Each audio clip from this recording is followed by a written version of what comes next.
Espírito Santo tem localização estratégica no Brasil, grande potencial logístico.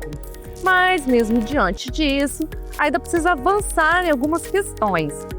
Estruturas de logística, centros de distribuição, modais de transporte, há ainda exigências internacionais e a reforma tributária. Nesse momento crucial, qual o caminho para o Espírito Santo se tornar uma referência nacional no setor portuário? Olá, bem-vindos ao S Brasil Debate. Hoje o assunto é infraestrutura portuária. Eu sou Amanda Amaral e vamos conversar com Gabriel Baião Tavares, gerente de operações portuárias do Porto César. Bem-vindo, Gabriel. Obrigado, muito obrigado pelo convite, Amanda. É um prazer a gente estar aqui hoje debatendo sobre o desenvolvimento do nosso estado e sobre o Porto, coisa que eu vivo e convivo já tem mais de 28 anos. Vamos começar também com o José Ernesto Contim, articulista da S Brasil e especialista em portos. Seja bem-vindo, José Ernesto. É uma alegria poder estar aqui, ainda mais com esse time. Vocês trouxeram, vai dar para dar uma discutida boa sobre esse assunto tão importante para o nosso estado, que é Porto. Recebemos também Patrícia Duda Laskowski, superintendente institucional de logística da Suzano.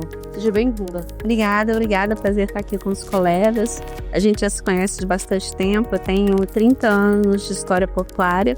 Hoje estou na logística da Suzano e é responsável também pela parte de ferrovias, rodovia, cabotagem, longo curso, toda a parte institucional. Juntos conversar sobre qual caminho o Espírito Santo deve seguir para se tornar uma referência nacional em logística portuária. Esse debate é um oferecimento de Assembleia Legislativa do Estado do Espírito Santo, 190 anos, Bandes ao seu lado para você estar sempre à frente, Anestes, crescemos juntos, Findes, por você, pela indústria, pelo Espírito Santo. Sebrae Espírito Santo, pessoas transformam negócios, negócios transformam realidades. O que falta para o Espírito Santo atrair mais cargas, né? Como é que estimula o crescimento, essa movimentação de cargas aqui no Espírito Santo, José Ernesto? Talvez eu tenha uma visão um pouquinho diferente do pessoal, né, do esforço. Os portos do Espírito Santo, eles foram criados quase que exclusivamente para determinadas cargas. Você pega o porto de Praia Mole, para siderurgia. Você pega o porto de Tubarão, para minério. Você pega o porto em Porto Céu, para papel, celulose. Então, foram portos criados muito especificamente para determinados produtos. E isso, de certa forma, atrasou um pouco assim, o crescimento portuário do Estado, porque cada um fazia a sua parte. Mas hoje nós estamos entrando na era dos multiportos.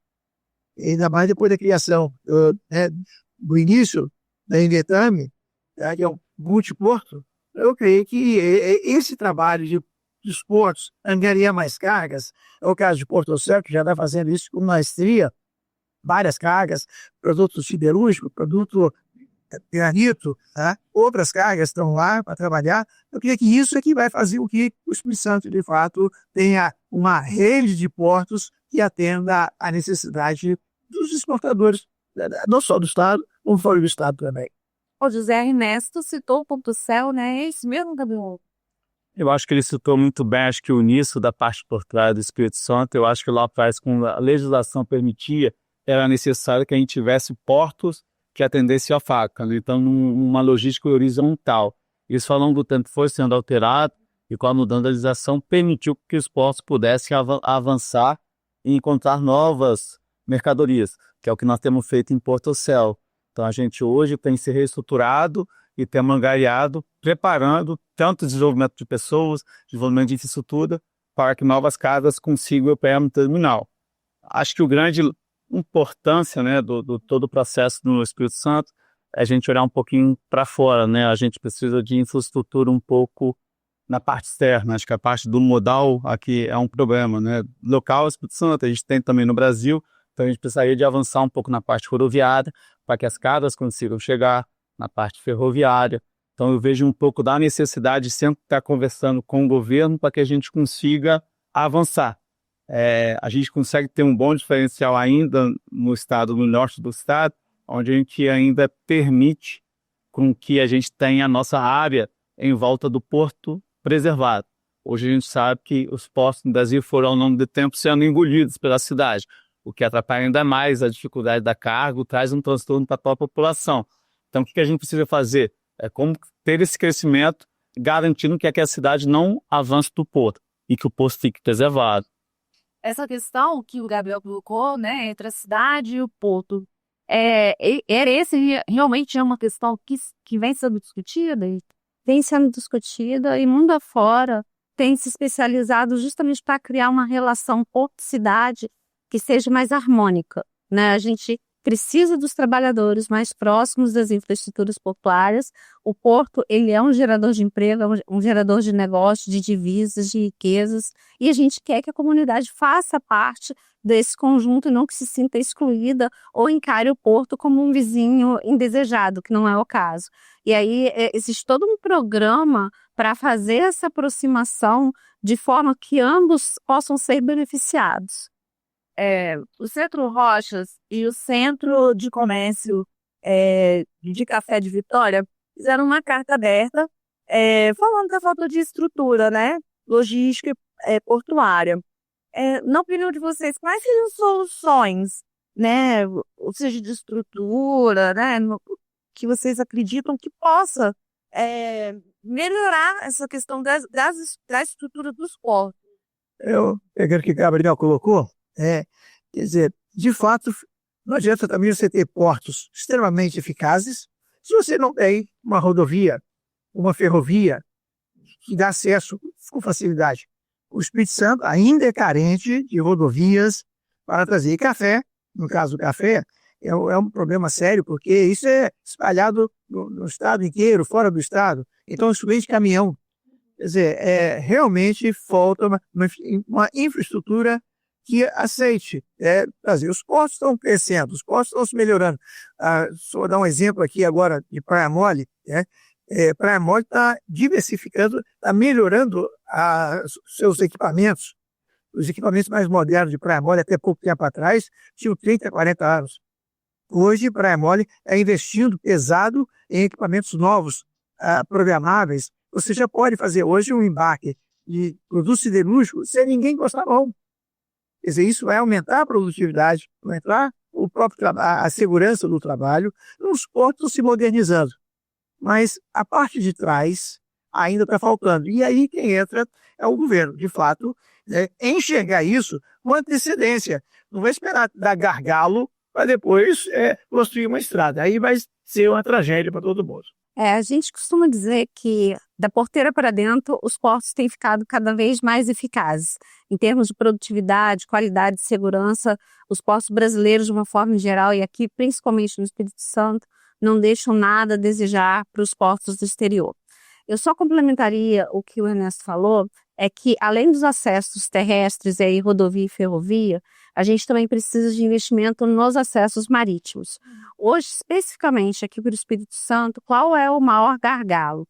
É justamente não ter calado suficiente para receber navios de grande porte. Quando a gente está falando da sua pergunta, Centro Rochas e Café, são cargas bem específicas, a maior parte delas, elas utilizam containers para poder exportar. O navio de container, ele tem ficado cada vez maior e exigido maior calado, maior profundidade para sua navegação e manobra. E aí a gente tem um estrangulamento natural no Porto de Vitória, é físico por conta do Penedo, por conta da largura do canal, que inviabiliza operar navios maiores. O que isso acontece, então? O exportador precisa mandar a carga dele para o TVV, ali é embarcado em container, num navio pequeno. Esse navio pequeno vai fazer uma navegação de cabotagem, que é ao longo da costa brasileira, para um outro porto, e lá, então, ser colocado em um navio maior para fazer o longo curso. Só que esse processo tem um tempo de trânsito muito longo, por conta de ter que esperar o navio que vem aqui, de ter que esperar o navio que vai no outro porto, e um custo muito maior do que se a gente mandasse direto. A solução para isso aqui para o Espírito Santo já está vindo, que é o Porto da Imetano. É um porto que já nasce para fazer navios de longo curso, de grande capacidade, é um porto de águas profundas que vai viabilizar rotas diretas para o comércio internacional. e com isso a gente vai conseguir viabilizar uma série de rotas e baratear o custo do que acontece hoje para os exportadores capixabas. Qual que é a experiência do Porto Saber? Juntando com o que foi falado pelos colegas, eu acho que é justamente a gente olhar para dentro e ver como que a gente pode maximizar e melhorar a nossa estrutura. A gente, Portocel, tem investido muito em inovação. Então, hoje eu vou dar um exemplo que a Patrícia trouxe do Calado. A gente hoje foi o primeiro terminal no Brasil a homologar e botar para funcionamento um sistema de escalado dinâmico, que permite a gente, com monitoramento, entender quanto mais água tem debaixo do navio e aí permitir que navios maiores e mais pesados cheguem ao terminal. Então, hoje a gente já está com o sistema em homologação e que a gente ganha também muito na questão do tempo. Eu acho que a gente fala muito, né? Tempo, operação, tudo custa muito caro e é o que todo mundo fala no dia a dia. Então, a gente coloca esse sistema para funcionar. Eu consigo que navios que ficariam presos no terminal aguardando uma maré para desatracam mais cedo. A gente, com 1 ano de operação no terminal, conseguiu ganhar 950 horas de berço livre, trazendo maior produtividade e eficiência para o sistema. Então, assim, a gente cada vez mais está tentando trazer inovação. Acho que a questão do processo inovador, de ele conseguir ter apoios para a inovação é muito importante. A gente, Portugal, tem investido muito nisso para criar cada vez mais eficiência operacional. Se você me permite só complementar, eu acho que esse avanço tecnológico ele precisa ser seguido também de um avanço da legislação, da regulamentação, desburocratizar. Então, a gente tem um sistema que o Portocel implantou aqui no Brasil, foi o primeiro, mas ele já existe no mundo há muito tempo. E aí a gente tem uma dificuldade grande de sair do período experimental para efetivamente poder usar na sua máxima capacidade. Então, o legislador ele precisa acompanhar esse progresso para não ser uma trava desnecessária aos avanços tecnológicos. Pensei quando eu fosse falar, você começou, eu falei ferrovia, rodovia, assim foi a cabotagem. É um gargalo que existe. Então, aí eu vou para a pergunta, porque andando nisso que a Patrícia comentou, vocês já tinham falado sobre a questão de outros modais, né? A ferrovia, e aí a gente entra de novo nessa questão, às vezes, que é burocrática, de legislação. Mas, assim, o que de fato tem se discutido hoje, né? Vocês, enquanto representantes da empresa, né? O especialista, consultor, qual é o debate hoje para trazer mais mais competição, né? Para o setor portuário do Espírito Santo, com diversificação dos modais? Eu posso falar. O investimento em infraestrutura, ele é muito alto, ele é sempre muito alto. Então, precisa, como o Ernesto já mencionou, primeiro ter um planejamento de longo prazo. A gente tem que pensar antes da carga vir e projetar para frente e fazer acontecer, que eu acho que é o mais importante. A gente passa muito tempo debatendo, discutindo, mas implementando o que é mesmo bom é muito raro de acontecer. Na parte de ferrovia, bem específico, a gente tem algumas sugestões, inclusive via Findes, que é um dos patrocinadores, em que a gente sugeriu, por exemplo, no processo que está em curso nesse momento da renovação antecipada da FCA, que é a Ferrovia Centro-Atlântica, um investimento que seria feito no ramal de Vespasiano a Itabirito. É um ramal de aproximadamente 99 quilômetros, que desviaria todo o tráfego de cargas que hoje tem que passar por dentro de Belo Horizonte, e com esse encurtamento a gente viabiliza algo em torno de 20 milhões de toneladas de carga do leste de Minas e do centro-oeste para o Espírito Santo. É uma carga que já existe, que desce toda por caminhão para Santos. Então, a partir desse investimento, a gente consegue viabilizar o escoamento dessas cargas pelo Espírito Santo. Só que o investimento em ferrovia, a depender do relevo, das obras de arte que têm que ser feitas, é algo em torno de 15 a 35 milhões por quilômetro. Então, passa por um processo em que hoje o atual concessionário, que é a VLI, está pleiteando essa renovação antecipada, negociar com o Ministério de Transportes, dentro daquilo que tem de investimento previsto para a FCA, a destinação de recursos para viabilizar esse ramal, que é um estudo bastante robusto que foi feito dentro da Findes e que a gente fez na contribuição da consulta pública para viabilizar essas cargas para cá. Um outro ramal que precisa ser melhorado é um ramal de Piraquiaçu. Então, a estrada de ferro Vitória-Minas, ela traz carga já para o Espírito Santo, ela desce até Vitória e ela tem uma alça a partir de João Neiva que leva cargas para o norte do estado, para Portocel, para a nossa fábrica da Suzano e vai levar futuramente para a área da Veportes e da Imetame. Esse ramal, ele já está com a capacidade dele bastante estrangulada, com um total de cargas que já movimenta hoje. Para que ele possa movimentar a carga de uma futura Imetame da Veportes, ele precisa passar por algumas melhorias. A gente fez também sugestões a partir de um projeto, 2 pontos de ultrapassagem em que permitiria passar um trem que está indo e outro que está vindo ao mesmo tempo. Então, não é uma duplicação inteira do ramal, porque isso é muito caro, mas esses pontos de ultrapassagem permitiria a gente dobrar a capacidade ferroviária desse trecho que vai levar cargas para os portos do norte do Espírito Santo. Então, é um movimento empresarial e também público para poder conseguir viabilizar esse transporte dentro de um ramal que é muito mais ecoeficiente e biossustentável. Eu só quero, pode parecer, por ela ser da Suzano, Portocel, isso é um problema de Estado. O benefício que uma nova ferrovia ou melhorias, seja do ramal de Vespasiano, seja o ramal aqui de Piraquiaçu, isso é melhoria para o Estado. E isso traria riqueza para todo o Estado. Isso não, lógico, afeta a Suzano, afeta a Portocel, afeta também o esporte, sim, mas isso você não imagina o crescimento que isso pode trazer de cargas, de impostos, de trabalho e tudo mais para todo o Estado. Então é uma pena que muitas vezes a gente fica imaginando assim, por que eu vou beneficiar a Portocel? Por que eu vou beneficiar a Vale do Rio Doce, ou a VLI, qualquer que seja? Não está beneficiando uma empresa. Todo investimento feito em infraestrutura beneficia toda uma cadeia. É uma pena que nós não vemos isso e às vezes a gente fica assim muito limitado nesse investimento. E o próprio Estado, que deveria arregaçar as mangas, seja o governador, seja a nossa Assembleia, seja os deputados, seja quem está aí, e brigar por isso, porque não são investimentos só. Pois é, eu vou te falar uma coisa que você vai ficar feliz, então. Eles estão brigando. O governador e o vice-governador estão pessoalmente envolvidos. Está sendo criado o Parque Log, que é um parque logístico no norte do estado do Espírito Santo. O lançamento oficial vai ser feito agora no próximo mês. E é uma união justamente de esforços entre prefeituras, governo do estado e as empresas.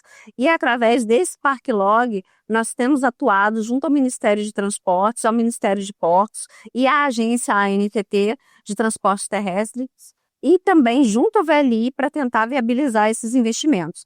O governador esteve com o ministro Renan, o vice-governador Ferraço já esteve também, agora nós, empresas, também estamos indo lá para colocar o mesmo pleito e mostrar que nós estamos unidos em busca de um esforço comum, conjunto, para beneficiar não só o Espírito Santo, mas também o próprio estado de Minas Gerais, que vai conseguir escoar de uma forma mais rápida, segura e mais econômica suas cargas. Então, a boa notícia é que estamos realmente convergindo. E eu acho que é esse o que a gente vem dando trabalhar, falando da Portocel, estar junto, apoiando o governo, fazendo parte de ações e planejamento para que a gente consiga construir. Né? A gente, como o Patrícia falou, não estou falando de um investimento elevadíssimo. Trabalhar com ferrovia não é de uma hora para outra. Então, como é que a gente, como empresa, junto com o governo, dá as mãos para conseguir desenhar um melhor processo e assim a gente no futuro caminhar.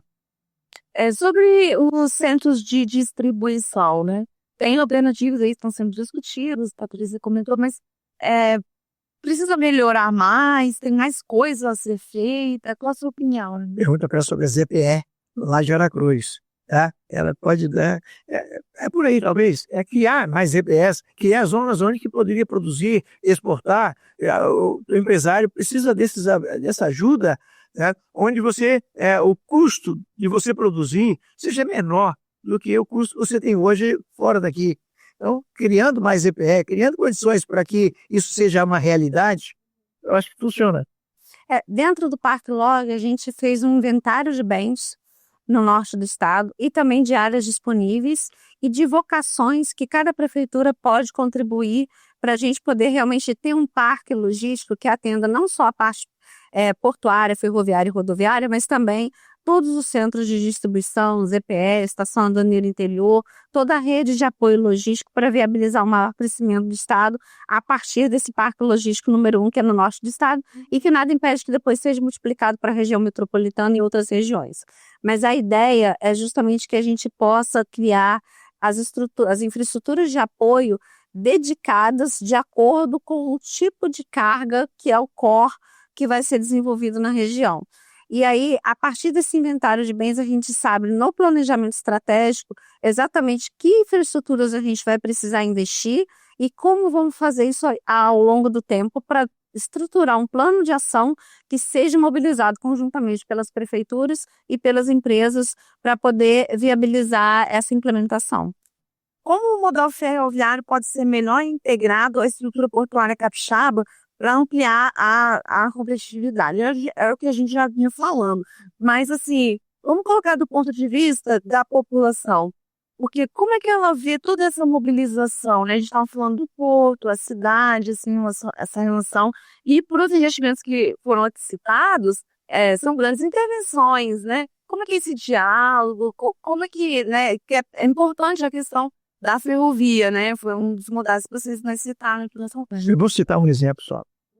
Quando eu cheguei na Ásia para trabalhar, e eu conheci Singapura, imagina, 1980. Vocês não eram nem nascidos. Né? Em 1980 eu estava em Singapura, da Ásia ali, que estava conversando. Quem conheceu Singapura há 50 anos atrás, eu diria para você o seguinte, eu não vi nenhuma possibilidade de desenvolvimento.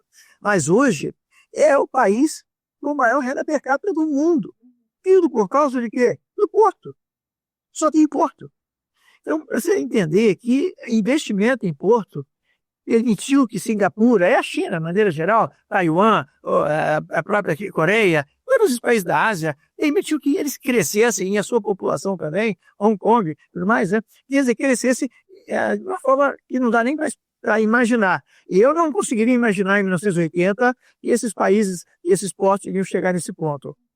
Fazendo a comparação com hoje. Nós estamos aqui, mais ou menos, chegando aqui lá em Porto Celta, chegando lá em Aracruz, mais ou menos no mesmo sentido que se eu estivesse chegando lá em Singapura há 50 anos atrás. Então, eu fico imaginando daqui para frente, se isso implementar, o quanto que aquela região, eu estou dizendo que é a joia da coroa, é verdade.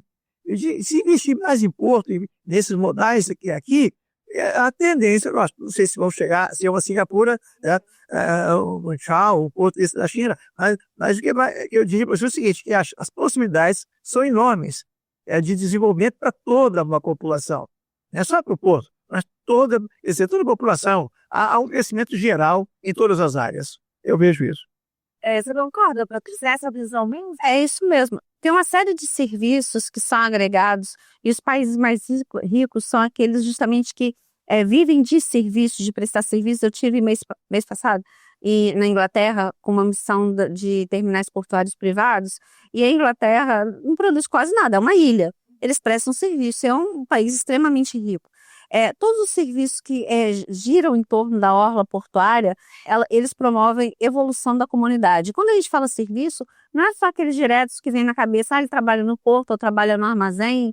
Não, é o borracheiro que conserta o pneu do caminhoneiro, é o restaurante que serve quentinha para os empregados ou que estão diretamente trabalhando no porto ou estão trabalhando na obra. Tem toda uma rede de serviços que é possível de ser desenvolvida para atendimento daquela infraestrutura que vai estar crescendo com o aumento de movimentação de cargas. E especificamente sobre a sua primeira pergunta da ferrovia em relação à população, pensa assim, quanto mais a gente transportar carga através das ferrovias, mais a gente desafoga as rodovias. Ao desafogar as rodovias, a gente tem uma melhora da qualidade do asfalto, uma melhora da qualidade do trânsito e uma maior segurança para a população em geral que trafega naquelas rodovias. Então, o investimento numa ferrovia, ele é salutar não apenas para os operadores portuários ou para o exportador e importador da carga, mas para toda a população que está ali no entorno e que também vai prestar serviço para aquela ferrovia que passa por ali. E para o Porto estar inserido, né, na região portuária de Aracruz, né? O seu ponto de vista, a sua perspectiva é a mesma? Se tiver mesmo, hoje a gente já tem a Ferrovia que nos atende, a Patrícia já comentou, e aí a gente hoje trabalha com 60% da nossa carga já chegando por ferrovia. Então é um modal que a gente prioriza, que a gente entende que é extremamente salutar e que a gente continua desenvolvendo. A gente ainda precisa evoluir. Voltando um pouco na sua pergunta lá atrás, um pouco das rochas, a gente hoje faz todo o embarque de pedras ornamentais no Porto Céu via rodoviária. Traz um desgaste, traz uma questão aí das rodovias. Como é que a gente consegue fazer um centro de distribuição onde que as rochas podem chegar e desse centro de distribuição chegar até os portos de uma ferrovia? É o caminho. E a gente precisa estar cada vez mais desenvolvendo e conversando sobre esse assunto. Vou entrar em outro assunto que já foi citado aqui pela Patrícia, que é a cabotagem. Como trazer mais empresas para operar nesse modal? Como estimular o crescimento, né, da cabotagem no Espírito Santo? Qual que é a discussão nesse momento sobre a cabotagem, Gabriel? A discussão sobre a cabotagem é hoje terminar o trabalho com cabotagem. A gente já tem serviço onde a gente recebe carga de uma fábrica e aí a gente não precisa de ter as duas pontas. A cabotagem você precisa de ter dois terminais se comunicando. Então hoje o nosso terminal já está pronto, preparado para receber barcaças, para fazer esse recebimento, mas a gente ainda falta incentivo do governo. Então são investimentos também elevados e acabam tendo incentivos do governo para que empresas construam terminais da CE atendidos, enviar a carga, fazer um hub. Vou complementar o Gabriel e vou fazer uma propaganda, depois você me paga. Porto Céu, eu acho que é um dos poucos portos no Brasil que é multimodal, totalmente multimodal. Então, Porto Céu ele é servido por rodovia, por ferrovia, ele executa operações em navios de longo curso, em operações de cabotagem, que é ao longo da costa brasileira, e também tem uma tubovia. Eu desconheço outro porto aqui que tenha todas essas condições, sem contar que a gente tem um aeródromo perto, que é da fábrica e que pode ser utilizado também para movimentação de cargas. Bom, fim dessa propaganda, vamos falar agora de coisas difíceis. A cabotagem é muito difícil de ser desenvolvida no Brasil. Além dos recursos que o Gabriel já mencionou, o que acontece? É muito caro, ainda é muito caro. É socioambientalmente sustentável, mas não é economicamente sustentável, tá? Começa pelo próprio combustível. O combustível para um navio de longo curso, justamente porque ele é fornecido para navios de bandeira estrangeira, ele tem desconto no imposto que é pago para o combustível. Já a navegação de cabotagem paga o valor cheio. Então, o combustível de cabotagem, que não é o mesmo que se usa numa rodovia, ele é muito caro e ele é grande parte de um ofensor de custo. O segundo grande custo para a cabotagem é a tripulação. Normalmente, o navio estrangeiro, ele registra a bandeira dele num país de conveniência, onde tem uma legislação mais flexível, e aí ele tem uma flexibilidade na quantidade de pessoas que trabalham a bordo e também em toda a questão trabalhista. Como a embarcação de cabotagem, ela necessariamente tem que ser de bandeira brasileira, segue a nossa legislação. E aí, não é que tem que ser feito coisas erradas, não é isso não, é pelo contrário, é que tem que desburocratizar essa legislação. Precisa flexibilizar para viabilizar uma operação mais enxuta e também mais economicamente viável, porque hoje ainda é muito caro. Terceiro grande custo é a dragagem. Então, os terminais que operam a cabotagem, eles precisam estar preparados para continuamente dragar e manter o calado. Esse é um custo muito alto ainda, porque a maior parte da dragagem é feita por embarcações estrangeiras. E para finalizar, o que a gente tem também é a questão da própria navegação. As barcaças que, por exemplo, hoje frequentam Porto Céu são barcaças oceânicas.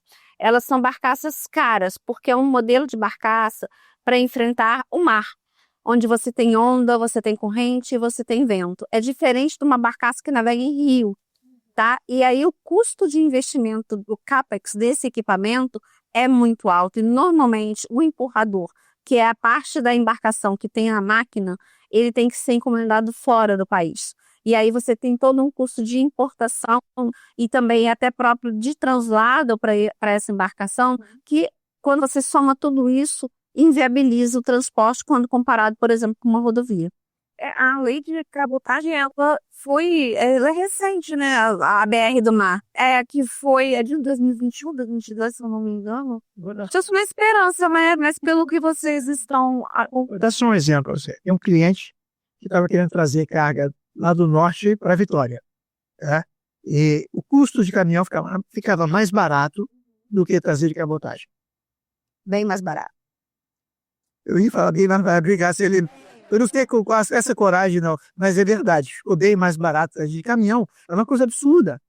Você trazer uma carga do Pará até Vitória, uma carga granel, que pode ser volume alto, né, trazer, e o custo de caminhão é mais barato. Tudo bem, eu acho que o pessoal explora bem os caminhões, os caminhoneiros aí, tá? Mas não tem sentido você pagar de navio que vai trazer uma quantidade de 12, 15 mil toneladas de uma vez só, em caminhão só pode trazer 30 toneladas. Quer dizer, é inaceitável pagar mais de cabotagem do que de caminhão. A intenção da BR do Mar foi muito boa. Inicialmente, o que tinha sido pensado de tópicos, e aí realmente o governo ouviu várias classes empresariais e também os trabalhadores, foi muito bem pensado. Só que ao longo do caminho, como sempre acontece no Brasil, foi se deturpando, porque aceita-se uma emenda aqui de um determinado setor, de uma pressão de outro, e aquilo que intencionalmente antes estava desenhado para funcionar, acabou não dando certo, porque se desviou ao longo do caminho e a forma como ela foi promulgada não facilita nenhum desses pontos que eu te coloquei. A navegação brasileira ela está na mão de poucas empresas. Tá? E para você registrar uma EBN, uma empresa brasileira de navegação, é de fato uma coisa mais complicada do mundo. Não adianta você ter dinheiro. Realmente não é tão simples você criar uma empresa no Brasil. E se você quisesse, vamos lá, eu quero bancar transporte. Né? Não é assim, não funciona dessa maneira. Infelizmente, a legislação tem impedido, atrapalhado qualquer tipo de investimento nessa área, você possa imaginar. De novo, a gente volta para essa questão da burocracia, né? Bom, Gabriel, diante do que foi exposto, eu queria que você falasse da experiência no Porto do Céu com a cabotagem, né? A gente tem uma experiência positiva de novo. A gente hoje já fez no passado e já trouxemos madeira para o estado via cabotagem. Então era uma madeira que vinha lá do sul da Bahia, que chegava até o estado. E a gente ainda hoje permanece com uma operação de celulose. Então a gente recebe a cada 48 horas 7 mil toneladas de barcaça, que traz o grande benefício. Se a gente bombar aquela questão social, a gente está tirando aí mais de 150 caminhões da rodovia desse trecho. Então é um modal que a gente trabalha e é muito positivo. Quando a gente olha a questão de sustentabilidade, toda a questão social. Mas a gente consegue ainda ter os entraves ainda para aquele hobby Poderia ser melhor. que a gente tive prazer de outro mercado. Bom, finalizando, diante de tudo que foi exposto, o que seria emergencial para que o Espírito Santo se torne uma referência nacional? Esse assunto é que a gente tem que tratar primeiro. Esse assunto é prioritário. Qual que é a sua opinião, José Ernesto? Bom, tem tantas coisas para tratar, e você separar só um, né? Mas eu creio que, de fato, o seguinte é uma modernização portuária. Hoje, os portos na Europa e na Ásia, principalmente na Ásia, os equipamentos, os guindastes, essas coisas, então, permite que você carregue navios em horas. Né? Hoje nós ainda estamos aqui no Brasil, nós estamos aqui no Estado também, nós ainda estamos um pouco atrasados nessa modernização. Tem feito muito esforço, mas por que não faz mais? Porque, de fato, não é tão... não há incentivo para se fazer essa modernização. Vou dar só um exemplo de Pramore, né, do TPS, que está fazendo com dinheiro, todo o CAPEX, 100% do CAPEX é deles. Né? Então, quer dizer, e pior, paga ICM, paga IPI, paga todos os impostos. Quer dizer, você compra um equipamento mais moderno, vai ser aplicado dentro de um porto e não tem nenhuma isenção, esse tipo de coisa. Quer dizer, eu creio que está faltando um pouquinho uma modernização, mas do outro lado, do lado do governo. Tá? Abrir um pouco a mão e perceber que essa modernização só vai trazer benefícios para todos. Esse seria um ponto, talvez, focal e inicial. Não vamos colocar o mais importante, né? Como o José Ernesto falou, tem tanta coisa, mas de repente mais emergencial. Eu queria complementar o que o Zé Ernesto falou. Pode ficar à vontade. Quando você faz um investimento dentro da área do aeroporto, você precisa antes aprovar esse investimento. Seja um projeto Greenfield, seja um projeto Brownfield. O Greenfield é aquele que começa do zero, como a Imitame. O Brownfield é a ArcelorMittal que está comprando investimento. Para você aprovar esses investimentos, a depender do que você vai fazer, você tem que pedir autorização a aproximadamente 27 órgãos. Algum tipo de autorização, licença, alfandegamento e por aí vai. Por exemplo, quando você vai investir em equipamentos, você tem um plano de investimento que foi aprovado lá atrás pela ANTAC, que é a Agência Nacional de Transportes Aquaviários, e pela Secretaria Nacional de Portos, que já tinha um planejamento do seu porto num determinado momento fazer aquele investimento. Aí houve uma mudança tecnológica, a coisa avançou, você quer colocar algo melhor, mais moderno, mais produtivo, e você tem que pedir uma nova autorização. Não é só você fazer uma dentro, mesmo que o investimento seja 100% do operador portuário. Veja bem, é investimento nosso, por minha conta e risco, eu tenho que pedir autorização, e para fazer isso eu tenho que gerar um documento que se chama EVTEA, além de vários outros documentos, como EIA-RIMA, estudos de impacto de vizinhança, dependendo do lugar, até IFAM e assim por diante. Passa por um processo burocrático dentro desses vários órgãos para me autorizar a investir. Não é só ter dinheiro para comprar, não. E esse processo demora anos. Até a própria Imitame, quando ela começou a efetivamente fazer a obra, demorou muitos anos para ela obter todos os licenciamentos necessários. E se agora, que ela está já em vias de começar a operar a partir do ano que vem, ela decidir que ela vai operar com transtêneres diferentes, heat stackers diferentes, e volta tudo de novo. Há um desestímulo. E aí eu vou aproveitar esse exemplo de Singapura, porque eu estive lá em 2015, e é uma coisa que eu tenho falado em todos os fóruns que eu tenho participado. A gente deveria copiar o mesmo modelo. Ctrl+C, Ctrl+V, adaptando a realidade brasileira para uma série de coisas. Lá tem uma coisa chamada One Stop Shopping. Em um único local, em um único sistema, você entra com todas as documentações necessárias, isso é compartilhado entre os órgãos e você obtém as licenças e autorizações ali em 4 a 6 meses, quando aqui demora-se de 5 a 10 anos. A gente está falando de muito tempo perdido. Se a gente efetivamente conseguíssemos transformar isso em realidade, o Brasil será outra nação em muito pouco tempo. Mas para isso a gente precisa avançar na desburocratização. É isso, Gabriel? Eu acho que os colegas falam muito bem do processo. A gente, ao longo do debate, aqui falou muito de estrutura, de governo, que eu acho que são necessários e precisam ser realizados. Mas eu queria falar um pouquinho agora de uma experiência que é o que a gente vem falando em Porto Céu, olhando para dentro de casa. O que a gente tem feito dentro de casa? Primeiro, olhando para as pessoas e desenvolvendo as pessoas. A gente precisa lembrar que o porto é feito por pessoas e a gente ali tem pessoas o tempo todo trabalhando. Então a gente traz cada vez mais segurança, qualidade do trabalho, seja com equipamentos modernos, seja com infraestrutura, e desenvolvendo eles e treinando, para que a gente seja cada vez mais eficiente. A eficiência vai passar por todo um processo de inovação. Hoje a gente tem investido muito na inovação. Eu já dei o exemplo aqui do Calais Dinâmico, que é um processo dentro do Brasil inovador. A gente vem trabalhando com automatizações, então a gente tem trabalhado um veículo autônomo, a gente também fez uma homologação de uma rota onde hoje é possível ter um caminhão rodando pelo terminal. A gente tem o STRAD automático, que é outra inovação, e começando a trabalhar com inteligência artificial, pegando toda a questão de monitoramento do terminal e fazendo registro por inteligência artificial. Então, eu tenho mais de 100 câmeras no terminal fazendo esse registro, tendo conhecimento exato do que está acontecendo com a minha casa, o que está acontecendo com as pessoas. Por quê? Para ser eficiente. Eu preciso fazer eficiência. Quando hoje o Espírito Santo ainda briga com Santos, com o Rio de Janeiro, que tem uma maior facilidade que a carga chegue, eu preciso ganhar na eficiência. Então é como a gente vem se preparando em Porto Céu para esse desenvolvimento. Se a gente está mais eficiente sem infraestrutura, na hora que a infraestrutura chegar, aí a gente deslancha. Aumenta a competitividade, né? Encerrando o debate, né?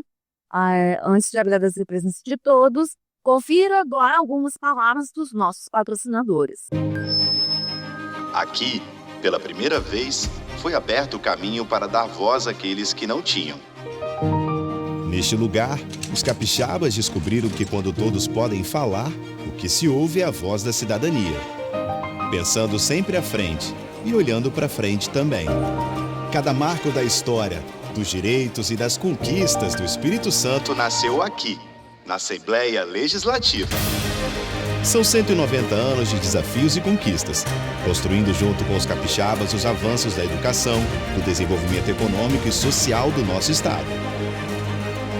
Abrindo as portas para todos, representando a sociedade com diversidade, transparência e modernidade.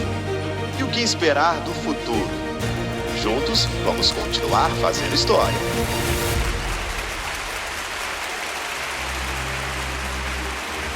Assembleia Legislativa do Espírito Santo. O Espírito Santo é uma terra de oportunidades, um dos estados mais competitivos para a abertura de negócios e a atração de investimentos. E o Bandes é o parceiro estratégico para empresas que atuam no mercado capixaba. Somos um agente transformador da realidade local, com soluções para dar competitividade aos setores produtivos. Apoiamos os ecossistemas de inovação, a implantação de tecnologia e de infraestrutura. Financiamos a modernização industrial, o setor turístico e as empresas de comércio e de serviços. Também trabalhamos na estruturação de parcerias público-privadas e com programas de fomento. Sempre alinhados às causas de sustentabilidade, buscando preservar os recursos naturais. Bandes, investindo na transformação sustentável do Espírito Santo.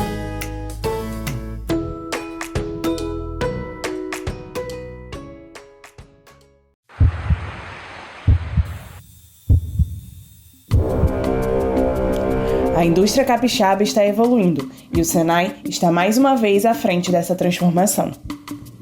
Apresentamos o Senai Porto, a primeira unidade profissionalizante dentro de uma área portuária no Espírito Santo.